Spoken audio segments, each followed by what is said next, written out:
बीकानेर से जहां केमिकल से भरा हुआ टैंकर पलट गया। टैंकर पलटने से आग से टैंकर जलकर खाक। चालक और खलासी को सुरक्षित बाहर निकाला गया। नेशनल हाईवे 62 पर मोखमपुर के पास ये घटना हुई। हाईवे पर इसके बाद लंबा जाम लग गया। बीकानेर के महाजन में उस वक्त हड़कंप मच गया जब एक बीच रास्ते में केमिकल से भरा टैंकर पलट गया। टैंकर में केमिकल भरा हुआ था और जैसे ही टैंकर पलटा उसमें आग लग गई, जिससे नेशनल हाईवे 62 पर लंबा जाम लग गया। सूचना के बाद महाजन पुलिस मौके पर पहुंची और कड़ी मशक्कत के बाद ड्राइवर और खलासी को सुरक्षित बाहर निकाला गया। आग लगने के कारण वाहन पूरी तरह से जलकर राख हो गया।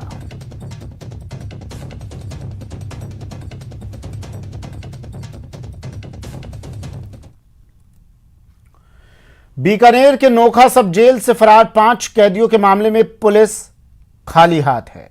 घंटों बाद भी पुलिस उन कैदियों तक नहीं पहुंच पाई है।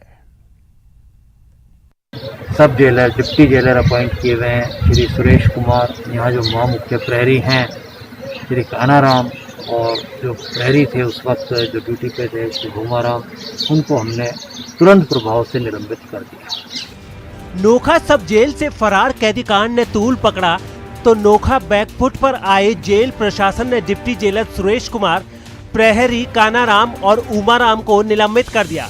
जांच के बाद कुछ और जेल कर्मचारी निलंबित हो सकते हैं, लेकिन सवाल अब भी वही है, इतनी बड़ी चूक हुई कैसे, वो भी तब जब जेल रेनोवेट होकर जुलाई में ही ऑपरेट होनी शुरू हुई थी। और जेल प्रशासन ऐसी घटनाओं को रोकने के लिए क्या कदम उठा रहा है। मैं अंत में आपसे यही कहना चाहूँगा कि दोषी जो बंदी हैं और दोषी जो जेल कर्मी हैं, किसी को भी इस प्रकरण में बख्शा नहीं। 5 फरार कैदी अभी भी पुलिस की पकड़ से दूर हैं। हालांकि जेल डीजी राजीव दासोत दावा करते हैं कि दोषी बख्शे नहीं जाएंगे। मान भी लिया उनकी बात को, लेकिन सबसे बड़ा सवाल ये है कि जेल ब्रेक की पिछली घटनाओं में दोषी जेल कर्मचारियों को मिली सजा का लापरवाहों पर कोई असर क्यों नहीं नजर आ रहा। हालात सुधर क्यों नहीं रहे, तस्वीर बदल क्यों नहीं रही, क्यों बार बार जेल ब्रेक की घटनाएं सामने आ रही हैं। उसके लिए सभी जो है निरोधात्मक सुरक्षात्मक उपाय किए जा रहे हैं। आज भी पूरे राजस्थान में जो है साइमल्टेनियसली कार्रवाई चल रही है। पुलिस और जेल प्रशासन संयुक्त रूप से एक पूरा सर्च अभियान पूरे राजस्थान में आज चल रहा है। फरार कैदियों की गिरफ्तारी के लिए चलाई गई मुहिम का घंटों बाद भी कोई नतीजा नहीं निकला। 5 कैदियों में से कोई दबोचा नहीं जा सका, वो भी तब जब अतिरिक्त पुलिस अधीक्षक के नेतृत्व में पुलिस ने सर्च ऑपरेशन छेड़ रखा है। घटना के तुरंत बाद जिले के सभी शहरों और ग्रामीण थानों को अलर्ट कर दिया गया था, लेकिन बावजूद इसके फरार कैदियों की बैरक में वापसी अभी तक नहीं हो पाई है। न्यूज 18 राजस्थान के लिए सतवीर सिंह की रिपोर्ट। चलिए सतवीर मेरे सहयोगी हमारे साथ फोनलाइन पर जुड़ गए हैं। सतवीर देखिए, डीजी जेल राजीव दासोत ने जो कहा वो किया, तुरंत उन्होंने कार्रवाई की और लापरवाह कर्मचारियों को सस्पेंड किया गया, निलंबित कर दिया गया। हालांकि अभी 30 घंटे हुए हैं कैदियों को फरार हुए हुए।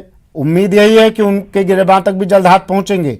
क्या कुछ चल रहा है, क्या कुछ कार्रवाई पुलिस की तरफ से, जेल प्रशासन की तरफ से? जी बिल्कुल, जिस तरीके से ये जो घटनाक्रम हुआ उसके बाद में जो पुलिस में हड़कंप जरूर मचा हुआ है, लेकिन जिस तरीके से डीजी जेल राजीव दासोत ने तुरंत जो एक्शन लेते हुए जो सब जेलर थे सुरेश कुमार और उनके साथ में जो 2 प्रहरी थे उनको तुरंत ही निलंबित कर दिया। उन्होंने साफ तौर पे पहले ही कह दिया कि इसमें जेल प्रशासन की जो लापरवाही है वो पूरी तरीके से सामने आई है, क्योंकि अगर जेल प्रशासन लापरवाही नहीं करता, तो लापरवाह नहीं होता, तो ये इस तरह का घटनाक्रम हो भी नहीं सकता था। लेकिन जिस तरीके से लापरवाही, उसके बाद में उन्होंने जो तुरंत प्रभाव से इन्हें निलंबित कर दिया और उम्मीद जताई है कि जल्दी जो कैदी हैं उन्हें गिरफ्तार कर लिया जाएगा, उन्हें सलाखों के पीछे पहुंचा दिया जाएगा। फिलहाल आपको बता दूं कि लगातार जो पुलिस की जो टीमें हैं, क्योंकि 5 टीमें यहाँ पर जो गठित है वो की गई है और अलग अलग दिशा के अंदर जो लगातार कैदियों की जो तलाश है वो की जा रही है। उनके जो जिस तरीके से तो उनके जो ठिकाने हैं, जहाँ पर सूचना संदिग्ध जो ठिकाने माने जा रहे हैं, वहाँ पर पुलिस की जो टीमें हैं वो लगातार दबिश दे रही है और पुलिस का मानना है कि जल्दी जो कैदी हैं उन्हें सलाखों के पीछे पहुंचा दिया जाएगा। लेकिन कई घंटे बीत जाने के बाद में अभी भी जो कैदी हैं वो फरार हैं और ऐसे में क्योंकि जो 5 कैदी जो फरार हुए हैं वो सारे ही कैदी बड़े आपराधिक प्रवृत्ति के हैं, क्योंकि उनके ऊपर करीबन आधे दर्जन और 1 दर्जन के संबंधित जो मामले हैं वो अलग अलग मामले उनके ऊपर दर्ज हैं। आर्म टैक्स का भी मामला दर्ज है और ऐसे में जो मादक पदार्थ का भी मामला दर्ज है। तो ऐसे में जो बड़े जो ये बदमाश हैं और ऐसे में जरूरत है कि जल्दी पुलिस इन सभी जो बदमाश है इनको तुरंत गिरफ्तार करे और उसके बाद में इन्हें सलाखों के पीछे पहुंचा दे। फिलहाल जो एसपी प्रीति चंद्रा है वो लगातार मॉनिटरिंग कर रही है और अधिकारियों से फीडबैक भी लिया जा रहा है। उन्होंने भी जल्दी उम्मीद जताई है कि जो कैदी हैं उन्हें जल्दी गिरफ्तार कर लिया जाएगा। बिल्कुल। और देखिए, राजीव दासोत अपनी कार्यशैली के लिए पहचाने जाते हैं और क्या कुछ सुराग अब तक मिल पाया? हालांकि ठीक है, ये चीजें गोपनीय रखी जाती है। आपको अपने सूत्रों से कोई जानकारी मिली? क्या कुछ सुराग मिल पाया अब तक उन कैदियों का जो फरार हुए थे? जी, फिलहाल अभी तक जो जानकारी जहां तक अभी आई है, फिलहाल पुलिस इस मामले के अंदर कुछ ज्यादा बोल नहीं रही है। उन्होंने ये दावा जरूर किया है कि जल्दी जो ये कैदी हैं ये गिरफ्तार कर लिए जाएंगे, लेकिन जो टीमें हैं वो लगातार, क्योंकि जो ठिकाने थे जिस उम्मीद लगाई जा रही थी कि ये जो बदमाश जहां जा सकते हैं या किससे संपर्क कर सकते हैं, उसकी जो पूरी तरीके। चलिए, शुक्रिया सतीर तमाम जानकारी के लिए।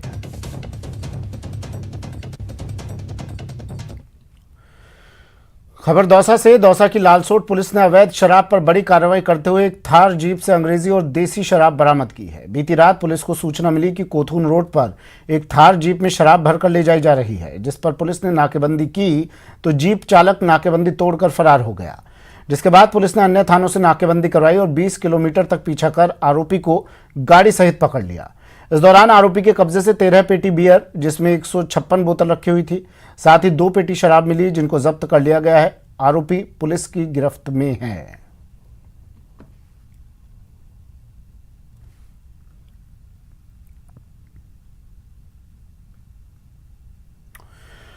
और अब बात कोरोना के बढ़ते संक्रमण की, कोरोना के बढ़ते आंकड़ों की। सवाई माधोपुर जिले में एक और जहां कोरोना संक्रमण बेहद तेज गति के साथ फैल रहा है, तो वहीं दूसरी ओर जिले में शादी के सायों को देखते हुए बाजारों में भीड़ उमड़ रही है। इस दौरान जिला कलेक्टर ने 25 तारीख तक बाजार में अन्य कई दुकानों को भी खोलने की विशेष तौर से अनुमति दे दी है। भीड़ को देखते हुए जिला प्रशासन एवं पुलिस प्रशासन ने भी विशेष इंतजाम किए हैं। जायजा लिया न्यूज़ 18 संवाददाता गिरिराज शर्मा ने। सवाई माधोपुर जिले में कोरोना संक्रमण बेहद तेज गति के साथ गहराता चला जा रहा है। चिकित्सा विभाग से मिली जानकारी के अनुसार अगर बात करें तो सवाई माधोपुर जिले में चौंकाने वाले आंकड़े सामने आए हैं। सवाई माधोपुर जिले में पिछले 24 घंटों में 553 कोरोना संक्रमित रोगी पाए गए हैं, जिससे सवाई माधोपुर जिले में कार्यरत चिकित्सा विभाग तथा जिला प्रशासन की चिंताएं भी बढ़ गई हैं। वहीं सवाई माधोपुर जिले में जिला कलेक्टर राजेंद्र किशन द्वारा एक नया आदेश जारी किया गया है, जो कि 25 तारीख तक लागू रहेगा। शादी सावों को देखते हुए सवाई माधोपुर जिले में मुख्यमंत्री के आदेशों के परे जाकर के कुछ अन्य दुकानों को भी अनुमति प्रदान की गई है। सवाई माधोपुर जिले में शादी सावों को देखते हुए बाजार में लोगों की भीड़ उमड़ रही है, जिसके चलते सवाई माधोपुर जिला मुख्यालय पर अधिक पुलिस सुरक्षा व्यवस्था भी तैनात की गई है। आप मेरे पीछे भी देख सकते हैं, पुलिस के जवानों को सवाई माधोपुर जिला मुख्यालय पर बाजार में तैनात किया गया है और इनकी तैनातगी सिर्फ इसी वजह से है कि बाजार में लोगों की जो भीड़ है उससे कोरोना संक्रमण नहीं फैले, सोशल डिस्टेंसिंग का लोग पालन करें। तो ऐसे में ये पुलिसकर्मी सवाई माधोपुर जिला मुख्यालय के बाजार में तैनात होकर के लोगों को दूर कर रहे हैं, ताकि एक जगह पर भीड़ इकट्ठी नहीं हो और लोगों को किसी भी तरीके से अपने जीवन का कोई खतरा पैदा नहीं हो। गिरिराज शर्मा, न्यूज़ 18 सवाई माधोपुर। सवाई माधोपुर में कोरोना रोगियों की संख्या बढ़ती जा रही है। ऐसे में जिला प्रशासन की चिंताएं भी बढ़ गई हैं, जिसके चलते नगर परिषद की दमकल के द्वारा बाजार में सैनिटाइज करने के कार्य को अंजाम दिया जा रहा है। जायजा लिया न्यूज़ 18 संवाददाता गिरिराज शर्मा ने। सवाई माधोपुर जिले में कोरोना संक्रमण बेहद तेज गति के साथ गहराता चला जा रहा है, जिसके चलते सवाई माधोपुर जिले में कोरोना संक्रमित रोगियों की संख्या में भी लगातार इजाफा होता चला जा रहा है। सैकड़ों की तादाद में रोजाना कोरोना संक्रमित रोगी पाए गए हैं, जिसके चलते चिकित्सा विभाग तथा नगर परिषद द्वारा भी अब सवाई माधोपुर जिले में सैनिटाइज करने का काम शुरू कर दिया गया है। आप मेरे पीछे देख सकते हैं, नगर परिषद की दमकल द्वारा बाजार में सैनिटाइज करने का काम शुरू कर दिया गया है। हाइपोक्लोराइड सोडियम के द्वारा नगर परिषद की दमकल के साथ में सवाई माधोपुर जिला मुख्यालय के मुख्य बाजार में सैनिटाइज करने का कार्य शुरू किया जा रहा है। जगह जगह पर मुख्य बाजारों में, दुकानों पर तथा बाजार में सैनिटाइज किया जा रहा है। हाइपोक्लोराइट सोडियम का छिड़काव नगर परिषद के दमकल कर्मी कर रहे हैं और बड़े पैमाने पर इस कार्य को अंजाम दिया जा रहा है ताकि सवाई माधोपुर कोरोना संक्रमण से अधिक बच सके और लोगों का जीवन खतरे में नहीं पड़ सके। गिरिराज शर्मा, न्यूज़ 18, सवाई माधोपुर। जन अनुशासन पखवाड़े का आज चौथा दिन है। दौसा में पिछले 4 दिनों से लगातार बढ़ती भीड़ को देखते हुए आज डीएम पीयूष सामरिया ने जरूरी सेवाओं की दुकानों को भी 3 बजे बंद करने का निर्णय लिया। ऐसे में गुरुवार से दोपहर 3 बजे ही परचून की दुकान बंद हो जाएंगी। किराना की ये दुकानें बंद की जाएंगी। हालांकि मेडिकल और दूध की दुकान 3 बजे के बाद भी खुल सकती हैं। इधर लगातार पुलिस की सख्ती के बावजूद भी लोगों की लापरवाही कम होने का नाम नहीं ले रही। वहीं चौथे दिन का हाल जाना न्यूज़ 18 संवाददाता आशीष शर्मा ने। अनुशासन पखवाड़े का आज चौथा दिन है, लेकिन हालात में सुधार अभी तक नहीं आ रहे हैं। लोगों की आवाजाही बड़ी संख्या में हो रही है। हालांकि शादी विवाह का सीजन है, ऐसे में यहाँ पर बड़ी संख्या में लोगों का मूवमेंट हो रहा है। ऐसा लग ही नहीं रहा कि यहाँ पर कोई जन अनुशासन पखवाड़ा चल रहा हो, मिनी लॉकडाउन चल रहा हो। लोग धड़ल्ले से यहाँ पर आ रहे हैं और जा रहे हैं। इस तरह के हालात दौसा में देखने को मिल रहे हैं। हालांकि लगातार बढ़ रही भीड़ को देखते हुए जिला कलेक्टर पीयूष सामरिया ने बड़ा निर्णय लिया है कि जो किराना की दुकान, परचूनी की दुकान जो संचालित की जाती थी वो आज 3 बजे बंद हो जाएंगी। ऐसे में प्रतिदिन जो 5 बजे जो आवश्यक सेवाओं की जो दुकानें थी वो 5 बजे बंद होती थी, लेकिन आज से 3 बजे सभी दुकानें बंद हो जाएंगी। और दुकानें बंद होने के साथ साथ हालांकि जो दूध डेयरी की दुकानें हैं और मेडिकल की दुकानें हैं, फल के ठेले हैं, ये ज़रूर संचालित किए जाएंगे। पुलिस ज़रूर कोशिश कर रही है किसी भी तरह के हालात में सुधार हो, लेकिन अभी तक हालात में सुधार होने की स्थिति में नहीं है। हम यहाँ दौसा के गांधी तिराहे पर खड़े हैं। गांधी तिराहे पर इस तरह की स्थिति है, लोगों की भीड़ काफ़ी ज़्यादा आ रही है। लोग अभी तक अनुशासन का पालन नहीं कर रहे हैं। आशीष शर्मा, न्यूज़ 18, दौसा। परमाणु नगरी पोखरण में कोरोना जागरूक अभियान को लेकर लोग काफी जागरूक होते दिख रहे हैं। जायजा लेने निकली पोखरण तहसीलदार बंटी राजपूत, ईओ तौफीक अहमद ने लोगों को मास्क दिए और सोशल डिस्टेंसिंग की पालना करते देख तारीफ की। वहीं जायजा लेते समय तहसीलदार और ईओ से न्यूज़ 18 राजस्थान की टीम ने सवाल जवाब किए, जिसमें तहसीलदार ने लोगों को जागरूक बताया। जन अनुशासन पखवाड़ा चल रहा है, लगातार प्रशासन कार्रवाई कर रही है। हमारे साथ तहसीलदार व ईओ मौजूद हैं। मैम, क्या क्या कार्रवाई चल रही, क्या स्थिति है? जैसे गाइडलाइन है उसके अनुसार 3 तारीख तक जो लॉकडाउन किया हुआ है, अनुशासन जो है वो अभी उसको ही एक बार हम लोग जा के देख रहे हैं कि क्या माहौल है। और बहुत ही अच्छा पॉजिटिव रिजल्ट रहा है कि आज हमारे द्वारा एक भी चालान नहीं काटा गया है। सभी नागरिकों का बहुत ज़्यादा योगदान है, जो भी है बिना मास्क के कोई भी नहीं मिला है। तो ये एक अच्छी पहल है पोखरण वासियों की और हमें इसी अनुशासन की इनसे कामना है, क्योंकि ये अनुशासन, इसीलिए इसका नाम एक अनुशासन रखा गया है, अनुशासन पखवाड़ा। साफ तौर से देखा जाए सीएम साहब का विजन है कि अनुशासन पखवाड़ा चल रहा है, उसका काफ़ी असर देखा जाए। हाँ बिल्कुल, जो सीएम साहब की मंशा रही है इसको लागू करने की, वो पोखरण में पूरा अच्छी तरह से लागू है और लोग जागरूक हुए हैं। उनको खुद अब कहना नहीं पड़ रहा कि मास्क लगाइए। हमें अभी हम निकले हैं 1 घंटा हुआ है और कोई भी ऐसा व्यक्ति नहीं मिला जिन्होंने मास्क नहीं लगा रखा। हमारे साथ मौजूद है बात करने के लिए नगर पालिका के ईओ साहब, क्या स्थिति है? अच्छी स्थिति है। आज लगभग 99% लोगों ने मास्क लगा रखा है। कुछ लोग हैं जो प्रोटोकॉल की पालना अच्छी तरह से की जा रही है पोखरण शहर में। नगर पालिका द्वारा कोरोना जागरूकता अभियान को लेकर क्या पैम्पलेट छपवाए जा रहे हैं, बैनर और होर्डिंग लगवाए जा रहे हैं, हाइपोक्लोराइट का छिड़काव किया जा रहा है और सारे जो प्रोटोकॉल में जो आइटम है सभी को प्रचार प्रसार किया जा रहा है। कितने चालान काट दिए अब तक, कितनी राशि आपने? 24,000 के लगभग काट दी। 24,000 ये थे पोखरण तहसीलदार बंटी राजपूत, वह ईओ तौफीक अहमद साहब। इनका साफ तौर से कहना है जन अभियान को लेकर लगातार आमजन जागरूक है, कोरोना गाइडलाइन की पूरी पालना की जा रही है। इसलिए सावलदान रतन, न्यूज़ 18 पोखरण। और बड़ी खबर, प्रदेश में ऑक्सीजन की कमी के मामले से जुड़ी सीएम ने कैबिनेट सेक्रेटरी राजीव गाबा से बात की। आज सुबह फोन के जरिए बातचीत हुई। पर्याप्त ऑक्सीजन उपलब्ध करवाए जाने की मांग कैबिनेट सेक्रेटरी से की। लोकसभा स्पीकर ओम बिरला से भी बात की गई। ऑक्सीजन की कमी को लेकर अवगत करवाया मुख्यमंत्री ने। ऑक्सीजन की कमी दूर करने को लेकर विशेष कोशिशें विशेष प्रयास करने का भी आग्रह किया।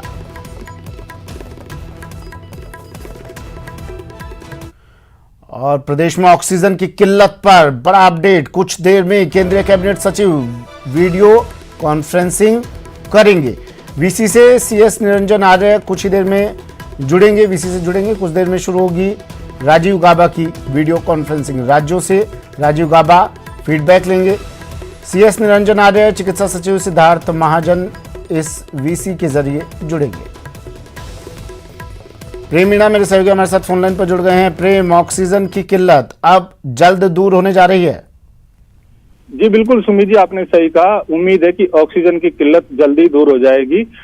मुख्यमंत्री अशोक गहलोत के केंद्रीय कैबिनेट सचिव राजीव गाबा से बात करने के बाद अब मुख्य सचिव निरंजन आर्य केंद्रीय कैबिनेट सचिव के साथ वीसी से अटैच हो गए हैं और माना जा रहा है कि जो एजेंडा है वही है कि प्रदेश में जो ऑक्सीजन की कमी है वो जल्द से जल्द दूर किए जाए। इससे पहले मुख्यमंत्री ने भी केंद्र में बात की थी और केंद्र सरकार से आग्रह किया था कि प्रदेश में ऑक्सीजन की भारी कमी है, उसको पूरी की जाए। मुख्यमंत्री के निर्देश के बाद अब मुख्य सचिव निरंजन आर्य भी एक्शन के मोड पर आ गए हैं और अब जो वीसी है कुछ ही देर बाद शुरू होने वाली है और कैबिनेट सचिव के साथ राज्य की जो प्रमुख मांग है वो यही रखी जाएगी, प्रदेश में ऑक्सीजन की कमी है और जल्द से जल्द केंद्र राज्य की सहायता करे। फिलहाल वीसी कुछ ही देर बाद शुरू होने वाले है। वीसी में चिकित्सा एवं शासन सचिव सिद्धार्थ महाजन समेत अन्य आला अधिकारी है वो भी जुड़ेंगे। बिल्कुल, देखिए बेड की किल्लत को लेकर मुख्यमंत्री संवेदनशील दिखाई दिए। मुख्यमंत्री ने ये इस किल्लत के बारे में भी तमाम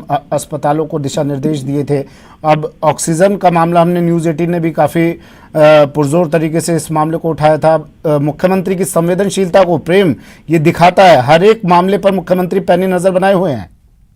जी बिल्कुल सुमित जी, आपने सही कहा। चाहे वो गरीबों की समस्या हो या चिकित्सा सुविधाओं की कमी हो या अन्य चिकित्सीय उपकरण है उनकी कमी हो, इन सभी मामलों को लेकर मुख्यमंत्री अशोक गहलोत बेहद संवेदनशील रहे हैं। और हम आपको ये भी बताना चाहेंगे कि देश में पहली बार लॉकडाउन भी राजस्थान में लगाया था। हाँ। तो इन सभी बातों से जाहिर होता है कि मुख्यमंत्री अशोक गहलोत समस्या आने से पहले ही काफी चाहते हैं और ताकि समस्या का समय पर ही निवारण हो सके।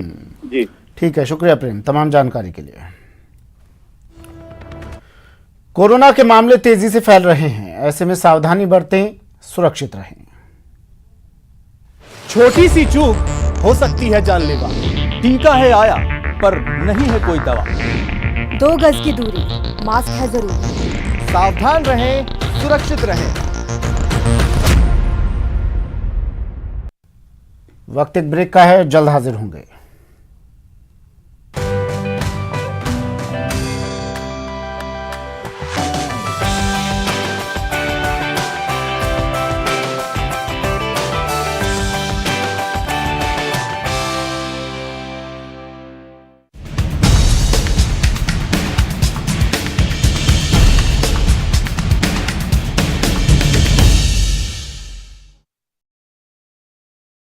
वीडियो बना रहे हैं, आप गाना जानते हैं तो गाइए या फिर अपना हुनर दिखाइए।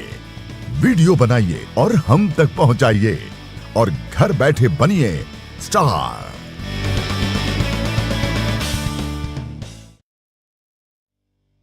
न्यूज़ 18 इंडिया आपका पसंदीदा नेशनल न्यूज चैनल उपलब्ध है डिश टीवी के चैनल नंबर 663 और D2H के चैनल नंबर 306 पर। कोरोना की हर खबर देखते रहिए न्यूज़ 18 इंडिया पर।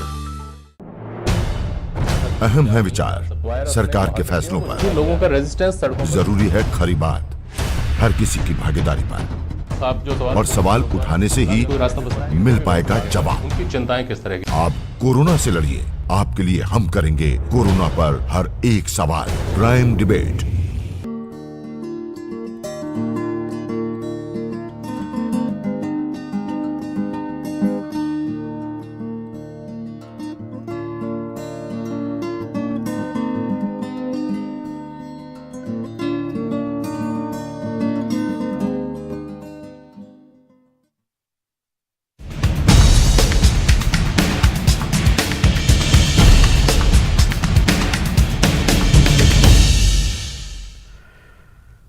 ब्रेक के बाद स्वागत है आपका। और अब बात कोरोना की रफ्तार की। देश में कोरोना की डरावनी रफ्तार। एक दिन में 3,14,000 लोग संक्रमित हुए हैं। 24 घंटे में 3,14,835 नए केस सामने आए हैं। पिछले 24 घंटे में 2,000 से ज्यादा मरीजों की मौत हो गई। पूरे देश का आंकड़ा बता रहे हैं आपको। महाराष्ट्र में 67,000 से ज्यादा नए मरीज एक दिन में सामने आए हैं।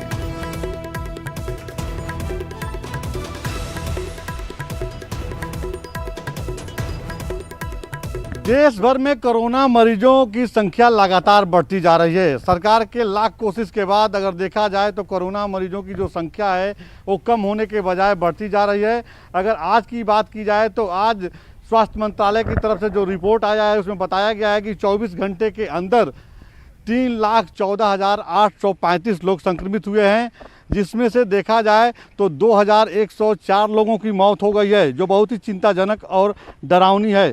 सरकार की तरफ से लगातार अपील किया जा रहा है कि लोग एहतियात बरतें, कोरोना के जो गाइडलाइन है उसका पालन करें, मास्क जरूर लगाएं, 2 गज की दूरी का पालन जरूर करें। लेकिन उसके बावजूद अगर देखा जाए तो कोरोना मरीजों की संख्या बढ़ती जा रही है। वहीं अगर देखा जाए तो ICMR की तरफ से जो रिपोर्ट आई है उसमें बताया गया है कि 27,27,05,103 सैंपल टेस्ट किए जा चुके हैं और वहीं 16,51,711 सैंपल टेस्ट जो है कल हुए हैं। तो लगातार जो है टेस्ट किए जा रहे हैं और उसके जो मरीज हैं उनका इलाज चल रहा है। लेकिन उसके बावजूद जो मौत के आंकड़े हैं और संक्रमित होने के जो आंकड़े हैं ये बहुत ही डरावने हैं और चिंताजनक हैं।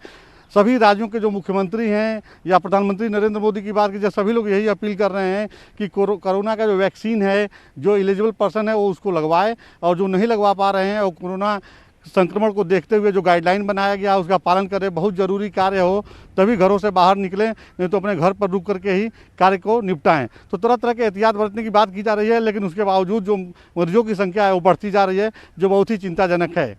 कैमरा पर्सन विपिन राय के साथ राजीव तिवारी, न्यूज़ 18 दिल्ली। मरुधरा में भी कोरोना का महाविस्फोट। पिछले 24 घंटे में 14,622 नए केस सामने आए हैं। 24 घंटे में 62 लोगों की मौत हो चुकी है। जोधपुर में सबसे ज्यादा 18 मौतें हुई हैं। जयपुर में सबसे ज्यादा 3,101 केस मिले हैं। प्रदेश में एक्टिव केस अब 86,000 के पार है।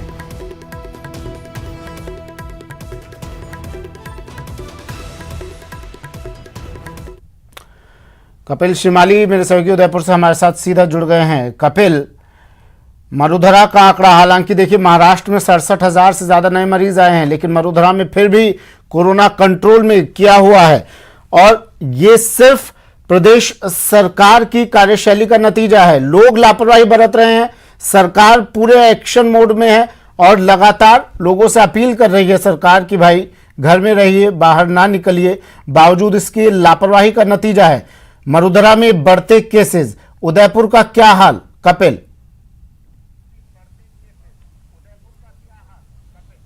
जी बिल्कुल, देखिए निश्चित तौर पर सरकार पिछले 1 वर्ष से लगातार जागरूकता अभियान चलाकर आमजन को कोरोना प्रोटोकॉल की पालना के प्रति जागरूक कर रही है। और अब जिम्मेदारी हर व्यक्ति की बनती है, क्योंकि जिस तरह से अब हालात भयावह बनते जा रहे हैं, हॉस्पिटल्स में जगह कम हो रही है, ICU बेड अवेलेबल नहीं है, ऑक्सीजन की कमी चारों ओर नजर आ रही है। तो यदि हम लोग ही इसको लेकर जागरूक नहीं होंगे तो सरकारी प्रयास सारे विफल होते नजर आएंगे।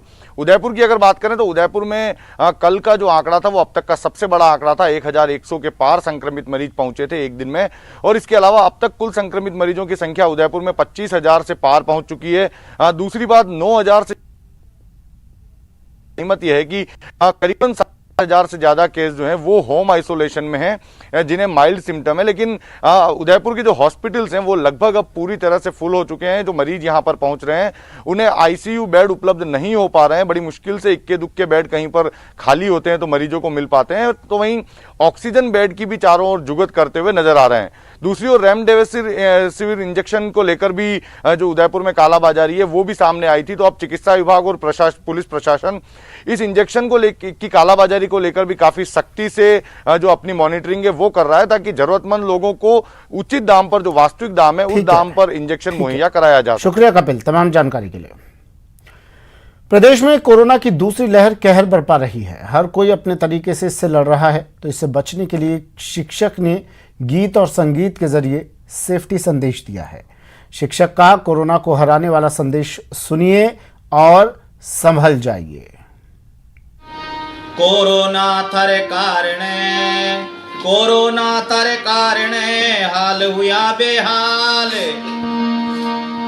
कुण तो जिंदो रे वसी और कुण गणे लोकाले। संभल जाओ भाई, कोरोना वापस आ गया है। अरे कोरोना पाची आगी रे, कोरोना वापस आगी रे। ओ संभल जाओ रे मारा भाई, नहीं घना पछतासी रे। संभल जाओ भाई, कोरोना आगे पीछे है। कोरोना पाची आगी रे, ओ संभल जाओ मारा भाई, नहीं घना दुखपासी रे। कोरोना पाची आगी रे। संभल जाओ भाई, दूसरी लहर से अस्पताल भर गया। अरे कोरोना की लहर दूसरी, सिग्नल हो गया रेड। कोरोना की लहर दूसरी, सिग्नल हो गया रेड। संभल जाओ भाई, नहीं तो बड़ा दुख पाओगे। अस्पताल भी सारा भर गया, खाली तो नहीं बेड। अरे हजारों लाखों मरसी रे, हजारों लाखों मरसी रे। संभल जाओ भाई, हजारों लाखों मर गए। रे मरा भाई, नहीं गणा दुख पासी रे। कोरोना पाची आगी रे, कोरोना वापस आगी रे। वो संभल जाओ रे मरा भाई, नहीं गणो दुख पासी रे। संभल जाओ भाई, जल्दी टीका लगवाओ, सुरक्षित है, जरा भी नहीं घबराओ। हाँ, टीकाकरण अभियान चाल गयो, जल्दी टीको लगवाओ। टीकाकरण अभियान चाल गयो, जल्दी टीको लगवाओ।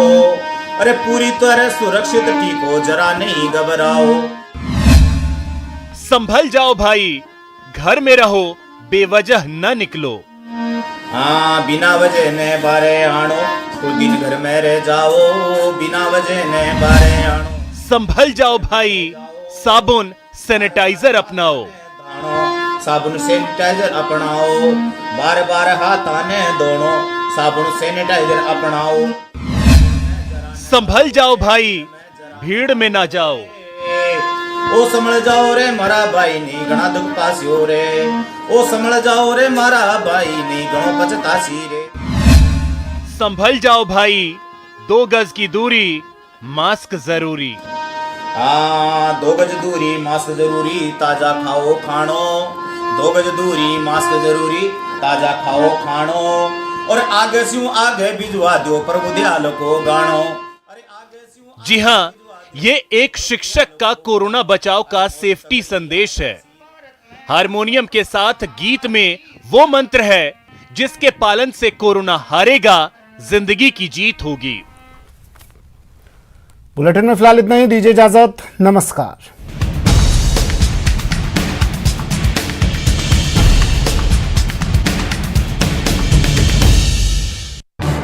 इस न्यूज हेडलाइंस के प्रायोजक पेट सफा आयुर्वेदिक जून।